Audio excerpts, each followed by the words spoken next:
So this idea about sacred activism is not a new idea, yes? And what we have found is that there are dozens of definitions for what sacred activism means. And so when I think about, and as we began to frame this conversation, it was really important for me, which you've already heard, to like really get in mind, what is our reason for action? And is sacred activism for one or two people, or is it for everybody? And so I love the fact that we have the opportunity to hear from a number of people this morning to really dive a little bit deeper into what sacred activism is or is not, how it has already shown up and expressed itself in the world and in our spiritual communities, and then also to really challenge us to think about our own individual commitment, desire, and our own strategies. It's great to come to a conference and get some ideas, but it's even better when we walk away with things that we can do, ideas we can put in action in our individual lives and in the world. So let me give you a little bit of what to expect. Over our next time together, our period of time that we have together between now and lunch, we are going to talk about sacred activism, but we're also going to invite you to ask questions from the perspective of, as leaders in spiritual communities, what might you need to know that will help you go back and live what we talk about?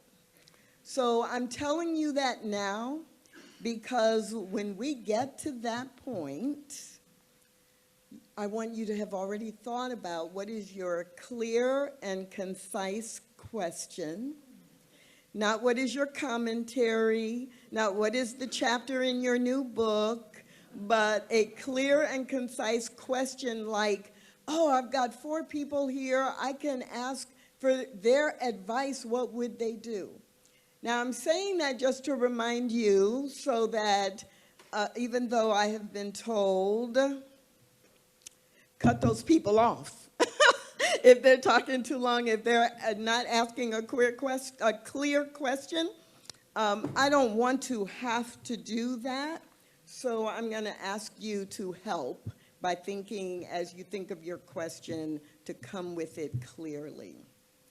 So, how many of you know all 4 people who are sitting on my right and left?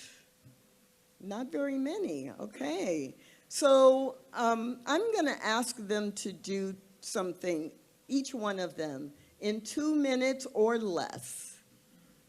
2 minutes or less, to share a little bit about who they are and why they are passionate about this topic of sacred activism. Like, what's their particular, this is why it's important to me. So we're going to start on my left, your right, and just go across the panels. So that means we will be starting with Eisha.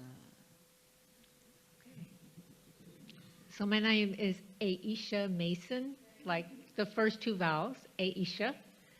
I am a member of the Agape International Spiritual Community. I am a teacher there. I teach practitioner studies. And one of the things I do worse is talk about myself. So I'll say my bio is in the program. And I'll talk about why I'm passionate about this. I think most people, and I am making an assumption, who come to this teaching is because it's a teaching about the heart. It's a teaching that is about the heart. And for me, the choice has always been simple. I cannot watch. Since I was 5, I cannot watch suffering in the world and say that doesn't have anything to do with me. I have always, I can remember at 5 having a conversation with star beings, angel, whatever it was, and saying, I don't understand this place. I don't think I belong here. Come and get me. But as I have, become a mature person, I realized, oh, I'm here for a purpose. I was here to heal myself and then to share light, And so that's why I'm passionate about this, because there is, and that's what I love about this teaching.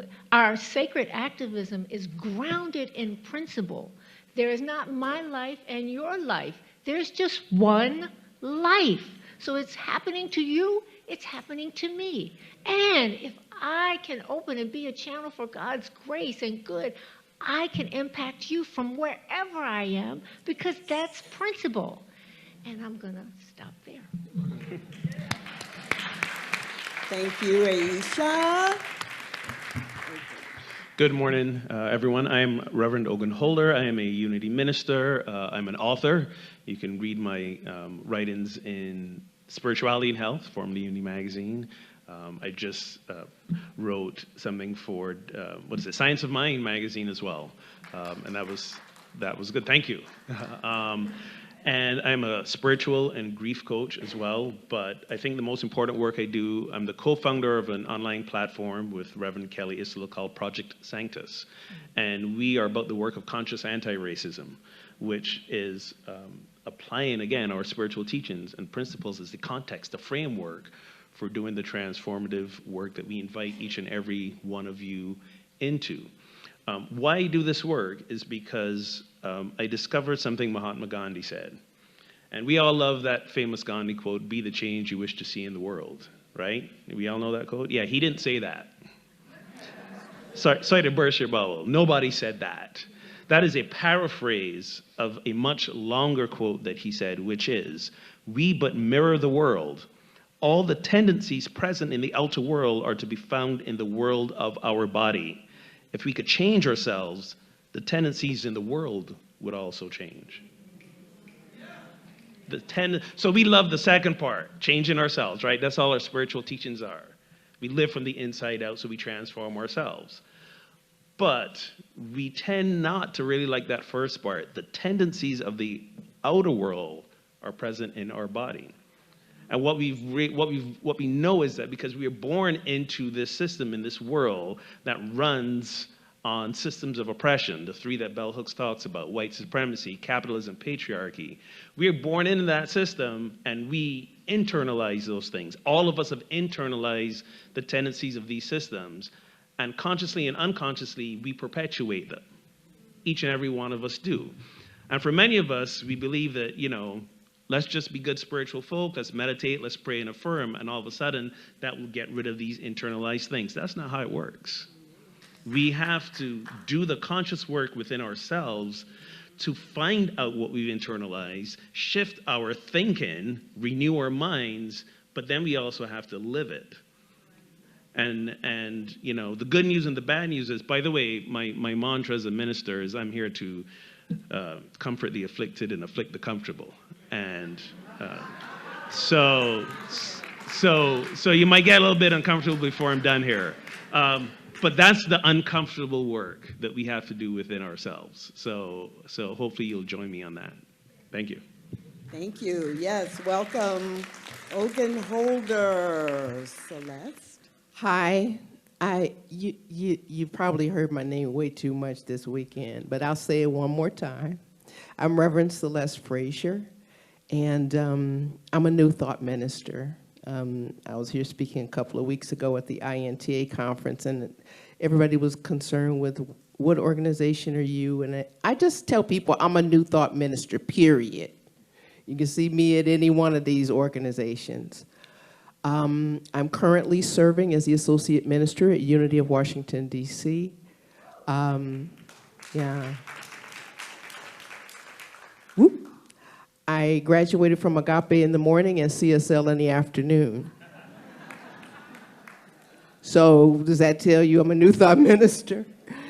Wow, I just am this passionate being that feels when there's injustice. I feel when there is something that is outside of love, and it's hard for me to reconcile that within myself. So I'm a little bit impulsive sometimes. And so what I found is that what I will do is that I will allow that thing that is resonating in me and that issue that is of a concern to me to meet. And sometimes that looks like a sermon, but sometimes that may look like a rally, or sometimes that might look like an organized event. Sometimes that might look like doing a peace vigil. Sometimes that might look like having a conversation about racism. Sometimes that might look like a conversation about sexism. Sometimes that might be me in a session supporting someone, knowing who they are. And so what I find is that when I feel outraged, that I have to take action. And so a few minutes ago, I started crying because I realized that celebrating my soul, I meant to say celebrating our soul, but I guess that was not a mistake. The Celebrating Our Soul is a ministry that I have been compelled to do because when I was singing Stand Up for My People, I really understood that that's what I do. And so in all of the ways that I identify, professionally, sexually, intellectually, if there is something that is going against love, I need to address it, and I do my best. Thanks. Yes, yes. Thank you, Celeste. Saba. Good afternoon. So I am Reverend Saba Mchunguzi. And for pretty much my whole life, I've been consumed by two concepts. One is politics, and the other is spirituality. So I remember from when I was in high school that I became very much aware of and concerned about the challenges that Black people have had in this country. I remember listening to, my parents and family members, grandmother and so on, talk about their experiences in the world and the whole idea of the injustice that we have experienced and that they experienced, just became paramount in my own consciousness. So I decided just subconsciously to do some things about it. And I remember in high school, I started a Black student organization in what was a predominantly white high school, and we were able to have Swahili instituted as a language in our high school, which was very historic and very different. And at the same time, I was studying spirituality, and I studied numerology, and I found out that the number 7 was an important number for me in terms of numerology. So I changed my name, or I started using the name Saba, which is the number 7, to identify with the energy of the number 7, plus using an African name to identify with who I was culturally. And when I went into college, I adopted my last name, Mchunguzi. And before I graduated from college, I legalized my name so that from that point on, the world will know me not by my slave name, but by this African name. Like it or not, I decided to present to the world as Saba Mchunguzi, as a child of Africa, if you will. At the same time, I was studying these spiritual principles. So I blended the two, the spirituality with the culture. And I am unapologetically Black. And I am unapologetically and consciously a spiritual being. And to me, there's no conflict. There's no conflict, there's no separation. So I present to you, I present to the world as both of those things. And, well, I could go on, but I want you to know that Saba Mchunguzi truly, truly is awake. Thank you. Saba, thank you. So I'm hoping that gives you a little bit of a feel for why we're here and what we want to share with you. And the question, there's a question that as I have talked to people all over the US and Canada, and even a few people outside of North America, that the question almost always comes up. Some people say sacred activism. Some people say social justice. Some people say heal injustice. What is the term, or what do the terms mean? How are they the same? How are they different? So for the panelists, and we're just going to have conversation. So this is not one of those, oh, you're going to hear from each panelist and then they're going to talk to you for 10 minutes and then you'll hear from, no, we're just going to have some conversation. So that maybe in your head, you're having the conversation as well. So sacred activism, is it the same or different from social justice or political activism? Do you use all three of those terms? How are they the same? How are they different? Let's spend a few minutes there. And you all might be thinking about it, but Celeste already has her hand on the microphone over here. So I think I'm supposed to let her get it started. Yes, thank you, thank you.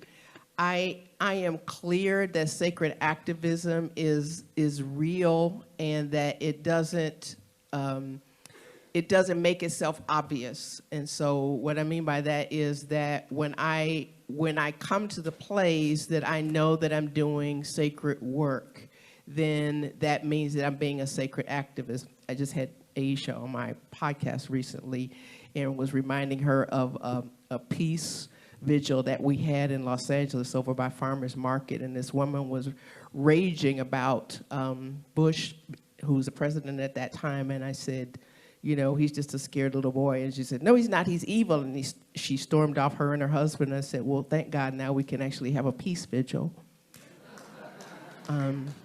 But yes, what I know is that when I am being about social justice, that there is something that has been legalized that is not acceptable, such as segregation, or something that has been legalized that is not affirming someone's life, that is like, no, don't ask, don't tell. But when I do my work in the streets, like in DC, when I do cops and clergy, that is a combination of social justice and sacred activism. Because what we're doing is we're saying, there is violence here. This is not the nature of who we are. And we're reminding people, whether we're singing songs or whether we're praying on the corner where someone has been killed, or whether we're speaking from the pulpit about what needs to happen in the world from a space of love. And so I'm clear how they converge sometimes, but I'm also clear how they're different. Thanks, sister. Okay. I never, ever use the word political, ever. I do not use the word political activism or political issues, and this is why. Because people can shut down the conversation in an instant because they say, let's not talk about political things, or we don't bring political issues here. But we do bring issues about values. We do bring issues about vision. We do bring issues, we can talk about who we are. So political isn't in my vocabulary. There are conditions, there are circumstances, there is a vision. So I'm talking about vision. I'm talking about vision on this side. I'm also talking about conditions. And what do my values, what do my spiritual principles compel me to do? Where do they compel me to stand? So that's a different frame of the conversation. And then the other piece is, today we're calling it sacred activism. I was trained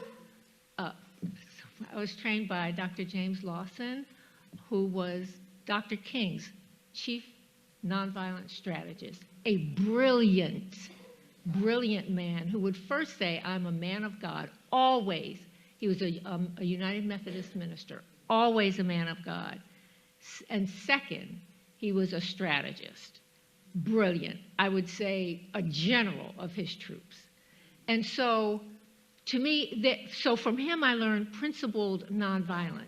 Today we're calling it sacred activism, which means I use the tools of nonviolence from a principled place, from a place that is congruent with my values and spiritual principle. I never broadcast, oh, this is sacred activism, or I'm from this particular teaching unless someone asks. I think my point of view is how I show up says who I am, says what I represent, and people will be curious and ask. I've been in arenas where I thought, oh my God, if I talk about love, they're gonna just me. And that wasn't my experience. Everyone wants to have that conversation that uplifts, inspires, unites us. So for me, sacred activism is it's guided by principle. Its foundation is spiritual principle. Its vision is based on spiritual principle. The way we do the work is based on spiritual principle, whether we call it nonviolence or principled nonviolence, or whether we call it sacred activism. Thank you.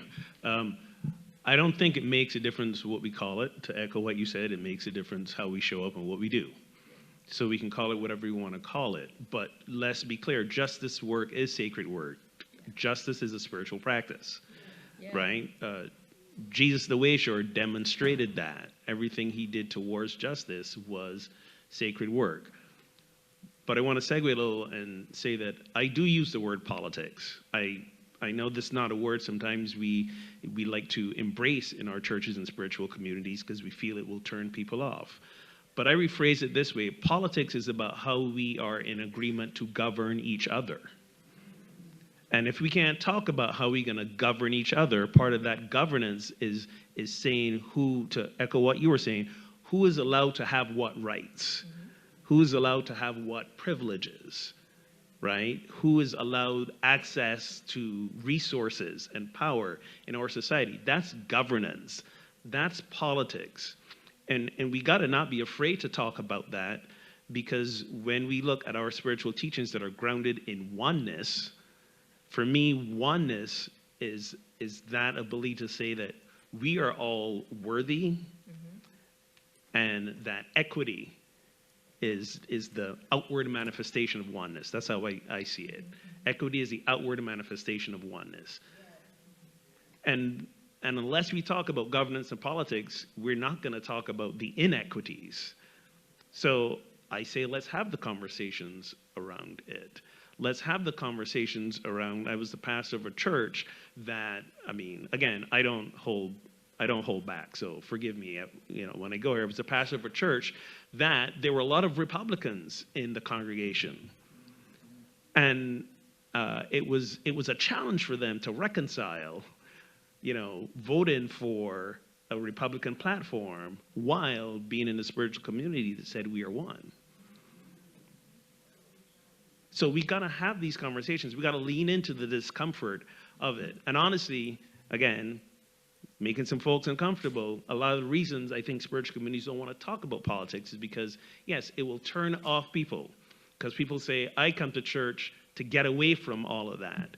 Well, you know what? You don't get away from it. Your life is your ministry. Your politics is your practice. Everything you do is a spiritual practice. There's nothing that is not spiritual, because we are spiritual beings. So lean into the conversation, lean into the discomfort. And that's a big part of it, the conversation, having the skill and creating the environment to have the conversation, because many of you may have different definitions of spiritual or sacred activism or social justice or spiritual engagement. And it doesn't mean that any of those are wrong, but if you're not talking about it and helping people understand and get on the same page, then they're going to make up their own definition. So yeah, spiritual or sacred activism, how do you define it? And what's the spiritual mandate for us doing this work? So I want to share with you a definition that the planning team came up with for spiritual activism, because we actually came up with a definition for each of our 4 themes, so that primarily our speakers and presenters and masterclass presenters would have, a basic understanding of our position in terms of what these themes represent. So for sacred activism, we said that sacred activism manifests as a call to practical and positive action in the world and in our communities.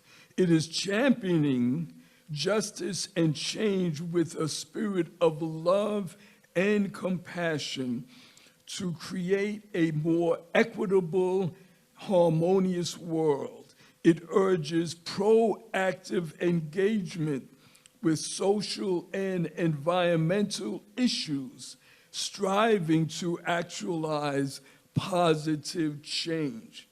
It is advocating for justice, equity, and sustainability. Sacred activism propels individuals beyond contemplation. It inspires them to translate their spiritual convictions and principles into meaningful, impactful contributions to society as a whole and to our communities specifically.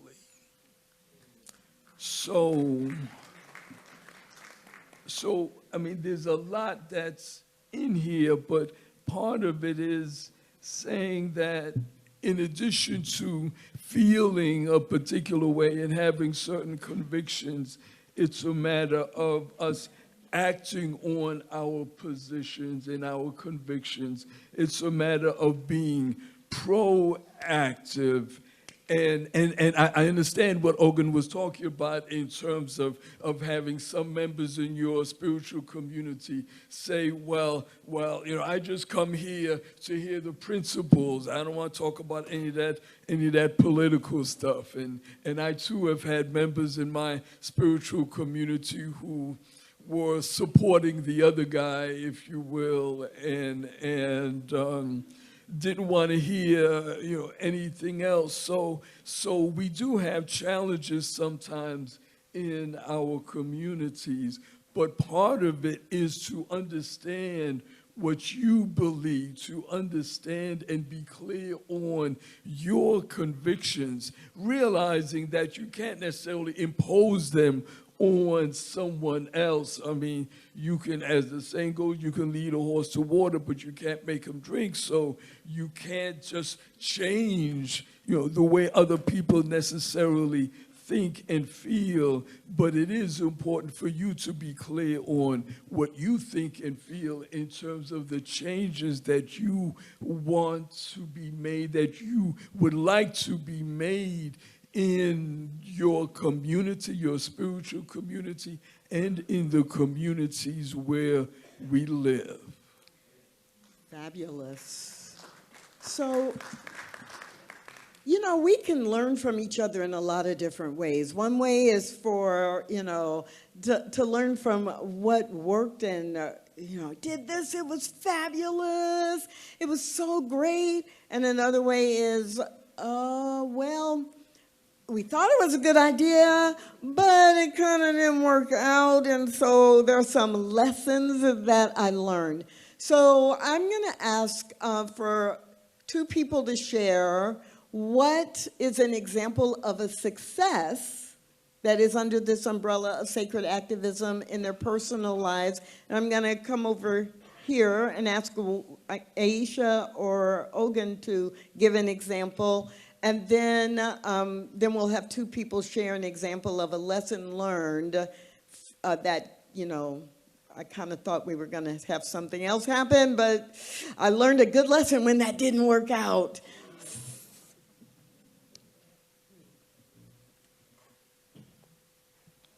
So one of the things that was a hard lesson for me to learn is what I alluded to earlier, all the ways that I have internalized the systems of oppression, and I unwittingly perpetuate them.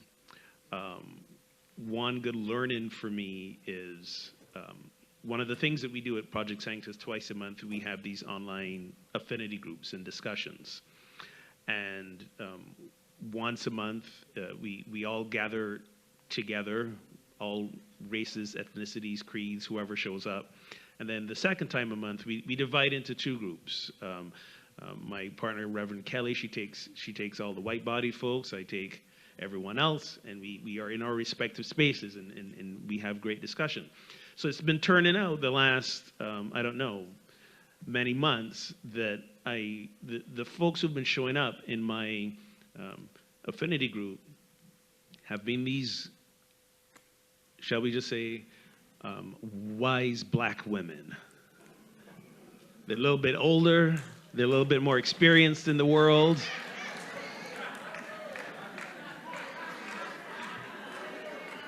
And they take me to school.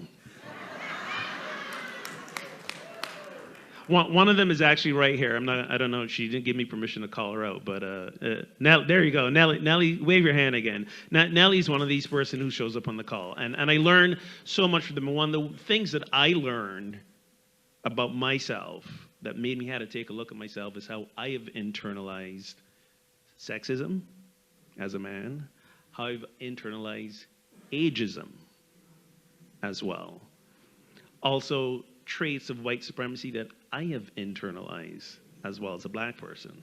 And I would not have learned these things if I wasn't talking with these black women once a month, my aunties, my crones, I call them, right? You might hear a little bit of an accent in my voice. I'm from Barbados, and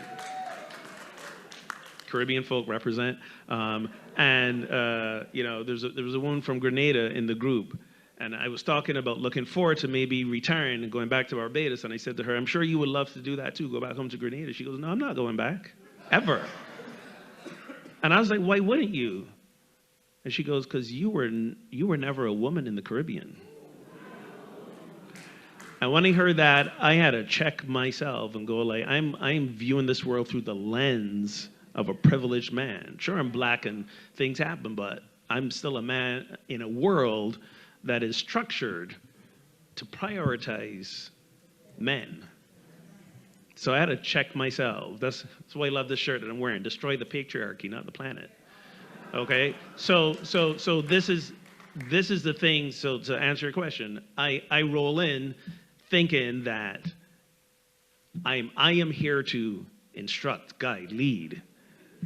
And it turns out that not even close. I am here on the path with you, learning about myself, learning about the harm that I perpetuate. And the only way we are going to, back to that Gandhi quote, the only way we're going to change these outer circumstances is to take a look at the harm that we unconsciously and unintentionally perpetuate, shift it so that then all we are really doing is walking in the good and doing the good in the world.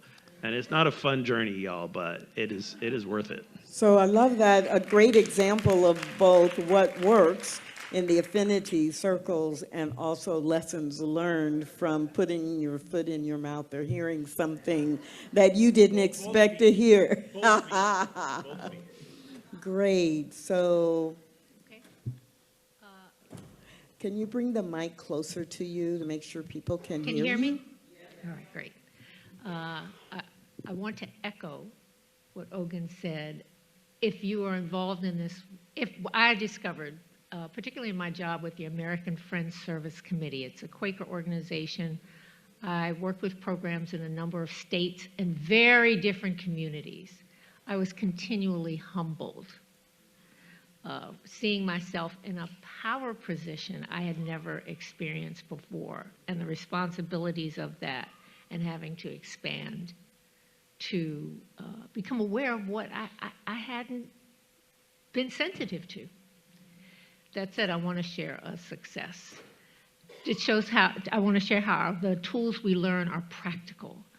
When I was working on a project to pass a resolution in the California legislature regarding U.S. torture, it specifically targeted medical personnel and psychologists. And my team, I thought we were doing a great job, and we had people from Doctors for Social Responsibility and these other groups. I thought we're doing great. Suddenly I get this call from a group of psychologists who are enraged. I mean, they called us every name but a child of God, said we were there, they're trying to undermine their efforts to fix things in the Association for Psychologists. I mean, it was stunning.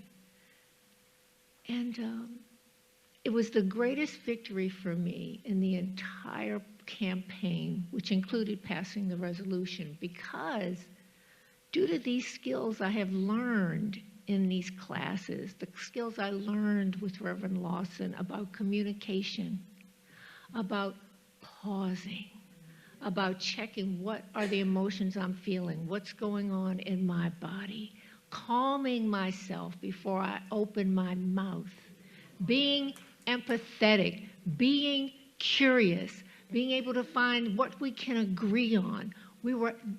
My team and these psychologists were able to be in a conversation where they felt heard, where we learned how we were about to make grave errors in language of a simple resolution that would have given that little, what do they call it, backdoor for torture to continue. And they became our greatest ally, our greatest resource.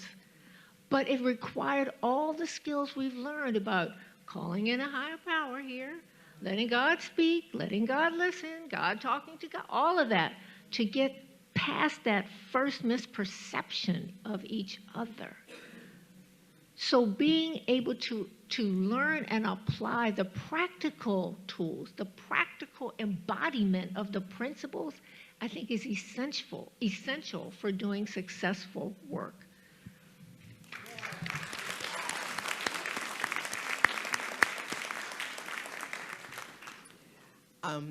I was going to present that it was hard to measure results, but that kind of just denied that. But it's interesting because there's this organization in Chicago that we started called Fierce Women of Faith. And in that, we would go to trouble-ridden areas in Chicago where there were high levels of violence. Could be Inglewood on the south side, could be Austin on the north side. Those of you who are from Chicago, you know the areas I'm talking about. And so there were just different areas that we would go to throughout the city. So I'm going to count a success as, for many of the times that we went into these neighborhoods, we would take resources to the communities to let them know what was available in terms of support. And we would also sometimes have the Muslim brothers there who would be in their suits, and they would be, like serving as our protection, low key, right? But at the same time, they were also selling their magazines while they were out there. So it was, to be a win-win for everything. And so we would go to these places where there had been murders, and there were a lot of places for us to go, and we would pray together. And so one of the successes is that we had women from different faiths who would come together and pray in these places where there had been killings, and there would be other places where people were gang-ridden, and you knew that they were, and that even though we were blasting inspirational music on the car riding around the neighborhood sometimes, they would just try to mess with me and act like, that I wasn't relevant. But I knew that there was something about me being there that made them kind of uneasy.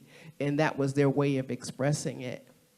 And I'm going to say that I don't know what that impact was, but I know it was probably on a micro level, but I may not be able to measure it in terms of success.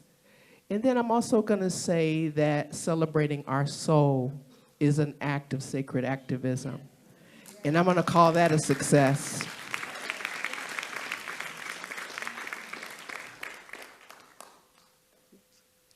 So,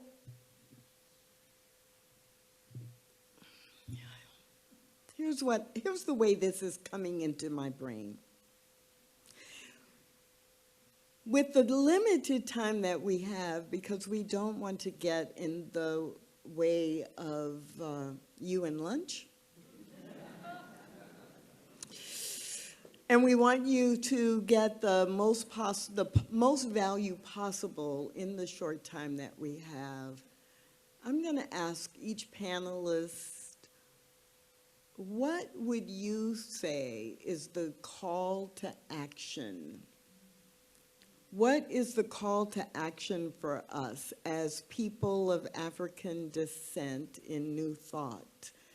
What is it that we could be, should be, might consider doing after we leave the conference that is related to sacred activism?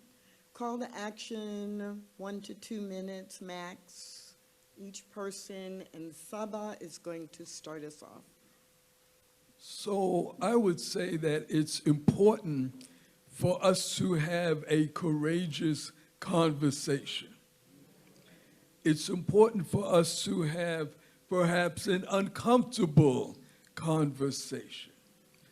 It's important to acknowledge that some of us are in a spiritual community where we are in the minority. And in that situation, then it becomes even more difficult, if you will, to talk about sacred activism in terms of us as a people and our community. So to me, it's important that we start with having those, again, courageous conversations and be clear about what it is that people are open to doing or not willing to do. You need to be clear as to who's on the team and who isn't, who's going to stand on the side and who's going to sit this issue out, if you will. And then part of that sacred activism and part of that courageous conversation is realizing that we're not just talking about race. We're talking about people that are differently abled, if you will. I think that's the term. We have someone in our community who's, for lack of a better term, deaf, and we have a sign language interpreter for her. So when we talk about activism, we need to expand the definition as well. My wife, not too long ago, developed a yoga studio, and she, it was a wide open space, and she, had a contract architect come in, and one of the things that they told us was that it had to be, what's the word? ADA, yes. So the doorways had to be a certain width, which I didn't know anything about. My wife didn't know anything about. And the doorknobs had to be a certain way, and the faucets in the bathroom had to be a certain way. So we really need to expand our definition when we talk about social justice and making change and making the society and the spaces that we inhabit, making them suitable for all people. And I'll just leave it at that. That's a great beginning of a call to action. Like, what's your top advice for leaders who want to transform awareness into action? 2 minutes. Anybody? 1 minute, 2 minutes? Stuff a lot in 2 minutes. First is the courageous conversation, number one. Part of that conversation is the conversation that it happens, change happens, the vision is fulfilled, it is manifested through and as us. Through and as us. God up here is not going to do it. Somebody else is not going to do it. It is through and as us. So that's number two. Today, there was this moment, a few moments, we got really energized. Electricity running through this room. Our call to action is to sit down, ground that energy, embody that energy, and decide, so what does my being love look like? What does my generosity look like? What does my peace look like in terms of action? That's how you embody the prayer. The third thing is, you don't have to read the book, but it's called Doing Democracy. I mention it because it illustrates activism is not just a protest, and many people believe that it's just demonstrations. But activism, people may be called to rebellion and being on the street. Rebellion is just a category in the book, but being on the street. You may be the person who cooks for meetings. Everybody needs food. Everybody comes together around food. Or you may write postcards, or you may make phone calls. So that's one kind of activism. But so doing social service work, like feeding those people who are unhoused or unhomed in your community, that's action. Helping with the people in your community who are doing the work, help them do the work. So there are many, arts, culture is activism. So find what's the right fit for you. You don't have to become something you're not. It's just allowing you to express who you really are. And the last thing is to baby steps. Baby steps. There's this little graphic going around on Facebook, but I'm just one person, said 7 billion people.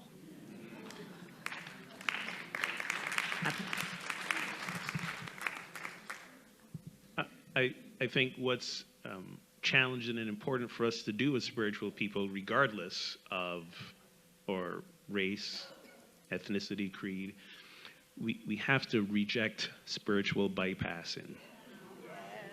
Yeah, y'all know what spiritual bypassing is, right? In case you don't know, it's when we use our teachings as a way to avoid the uncomfortable and the things we don't want, and avoid action, right? It's all in divine order. This is how it was meant to be. We ain't gotta do nothing. It's gonna play itself out. No, right?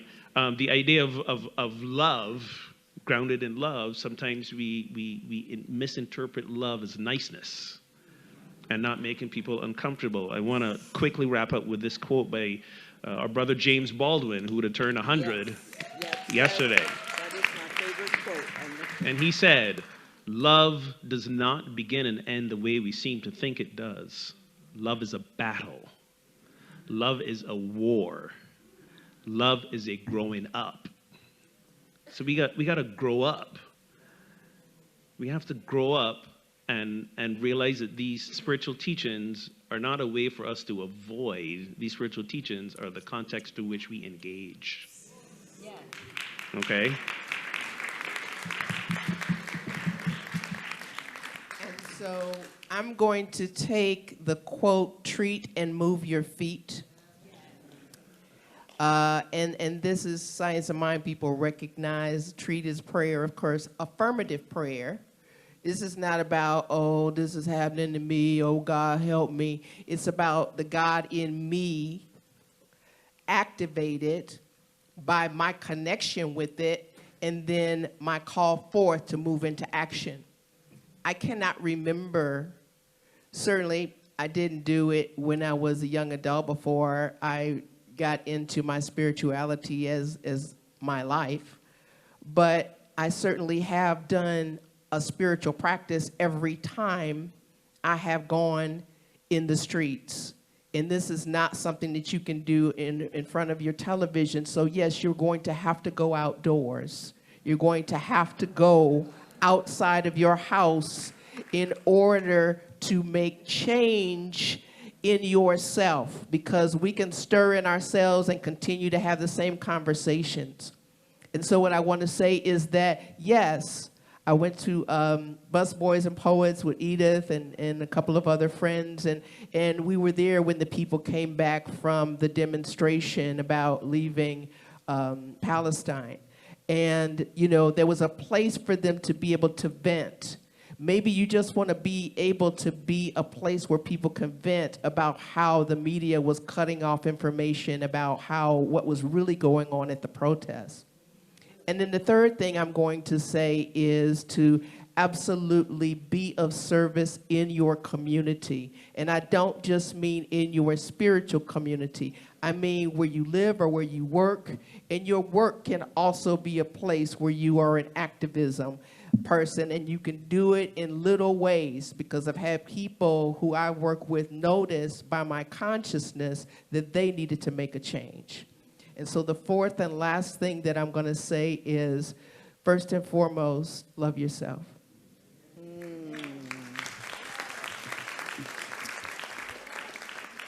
So I am going to ask for forgiveness, because when we started, I said we were going to open it up to your questions, and I didn't realize how the time was. And I'm guessing that you would rather have lunch.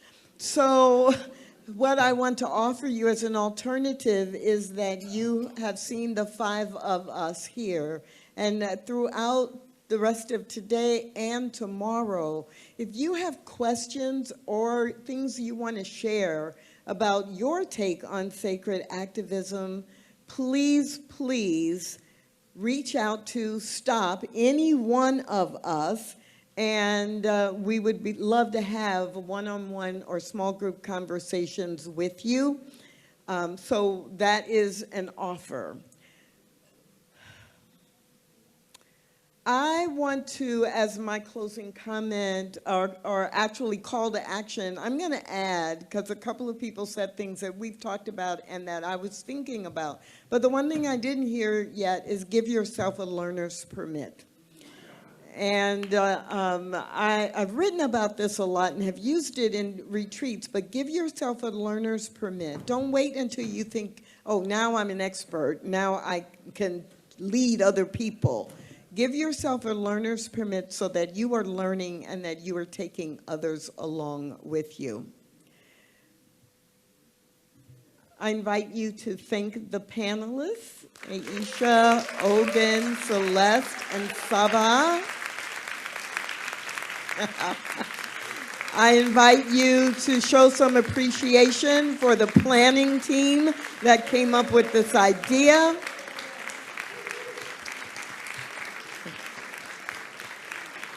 And we close with this quote. It is an ancient Egyptian or Kemetic quote from the Hushya. And some of you will know it because it's very popular during the season of Kwanzaa. Every day is a donation to eternity. Even an hour is a contribution to the future. Let's take this time that we have together thinking about and talking about this topic into the future and make all of our contributions a contribution to eternity and the eternal good. And so it is. And so it is. Thank you.